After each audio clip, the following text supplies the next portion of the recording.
Hello and welcome to the I Can Do podcast with Benjamin Lee. We're here to talk about tips and strategies to have an I Can Do mindset. Life is what you put into it. Get the most you can. Here's your host, Benjamin Lee.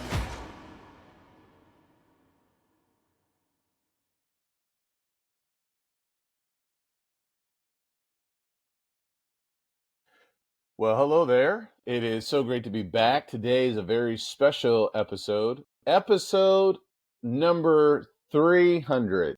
I love you 300. Tony Stark, Iron Man said, in Endgame, I love you 3000. I love you 300. I guess I could say 3000 as well, but I'll say that when I get to 3000 episodes. But for today, I am grateful. I am thankful. I am just really pleased with the podcast. It's been going on for 5+ years now. Numerous guests that have been on the show, ranging from a variety of different backgrounds and careers and specialties. And so thank you for tuning in to the I Can Do podcast, for supporting it, for encouraging me wherever you may be. I really appreciate your time. There are so many different podcasts that are out there. I believe the average podcast won't get to about more than 50 episodes or more. So I'm really thankful that I'm continuing with this journey. I'm looking at a bigger picture, and I want to continue on with this.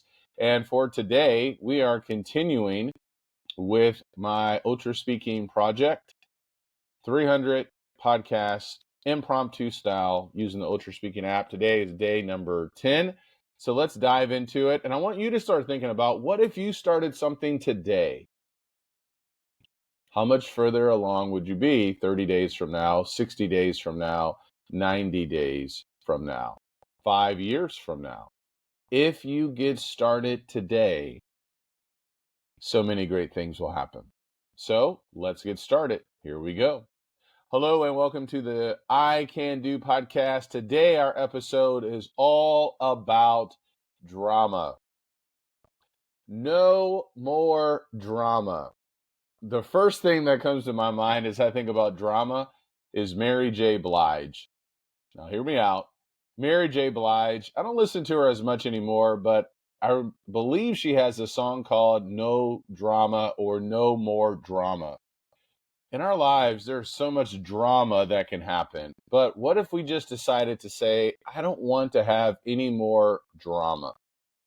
Some of the biggest reasons or people that drama comes from in our lives is the person that we look at in the mirror. Bingo, me and you.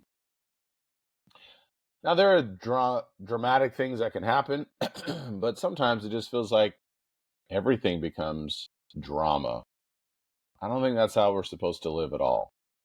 Do you ever get tired of the quote unquote drama that's taking place? Maybe you keep up with celebrities or athletes, businesses, leaders, politicians. There's a common thread: drama. That only gets a person so far in life.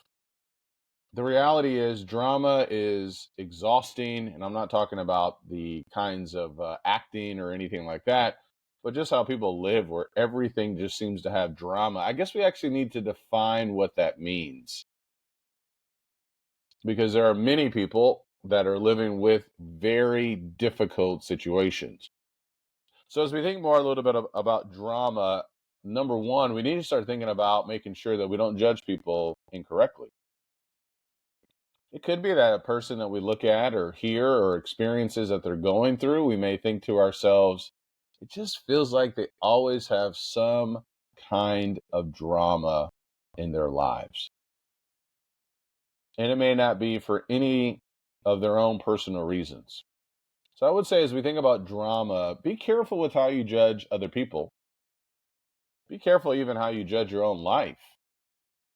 We can think that our lives are just so full of problems, when in reality, we need to stop looking so much inward and start seeing a bigger picture. Start serving other people. Start assisting other people and getting out of our heads and we may see that the drama slowly begins to decrease. In fact, I think it will.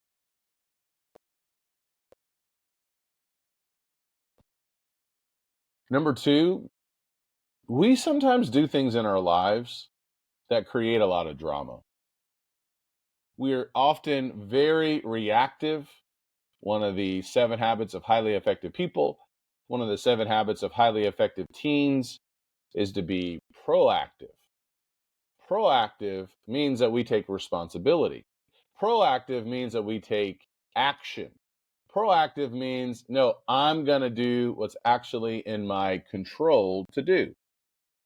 But when we are not proactive, we are very reactive. If we react to everything, the weather, the economy, the president, our family, our friends, social media, our weight going up 1 or 2 pounds, well, that only will intensify and create more drama in our lives.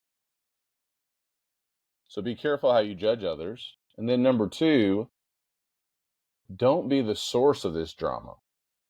The way not to be the source of this drama is to take control and responsibility of your thinking, of my words, of my actions. Be proactive. Drama in our lives will decrease. But what about the people that are around us that we cannot control, that we can't force, that they have to figure things out on their own? How do we handle those kinds of situations? Well, sometimes there's nothing we may be able to do. Let me take that back. There's always something for us to do. Number one, for the Christian, there's prayer. Number two, there's a godly example. Number three, there's encouraging words. Our speech is to be seasoned with salt, according to Colossians chapter 4, verses 1 through 6, that we may have the opportunity or walk through that door of opportunity when available. But there are going to be people in our lives that are just going to seem to have so much drama, are not proactive, are not taking care of themselves. Well, how do we respond to that? Mel Robbins, in her new book, Let Them, and the Let Them theory, may give us the answer. We let them. If that's the path that a person wants to go, we let them go down that path. The prodigal son in Luke chapter 15, the parable of the prodigal son, where he wanted his father's inheritance that he was going to receive, and he left.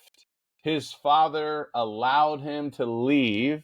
He squandered all his possessions, and he woke up with pigs, feeding pigs.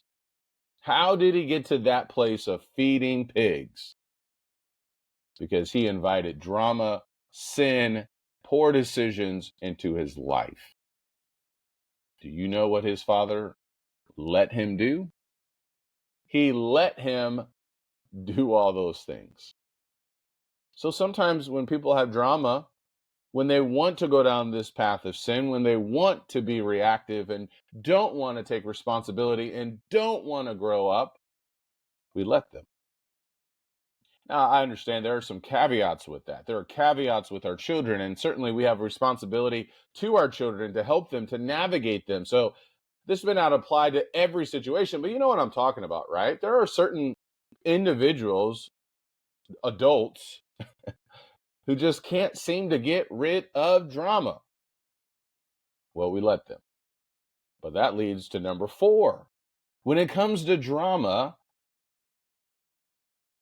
don't be around it. The people that we are around will always influence us in some shape or form. Vice versa. The people that are around me, I will influence, I will shape, I will have some kind of impact. It is mind-boggling what research is showing. Young people that are associated or hang around with other individuals who are engaged in some type of criminal activity or something like that, their risk of getting shot or getting hurt, it dramatically increases, even if they never have done something wrong. Your surroundings and who we are around, it really does matter. So take a look at your friends. Are they full of drama? Have you become that way? There's a better way of living for sure. Drama is not the best way to live. In fact, it's a very intoxicating way to live. It's draining, it's exhausting, it's not attractive. But we get to decide how much drama we will have. Thank you. So I hope that your life has less drama. Thank you so much for listening to this podcast. I can do, so can you. Will you help me? Leave me a rating and a review. Thank you so much. Take care. God bless.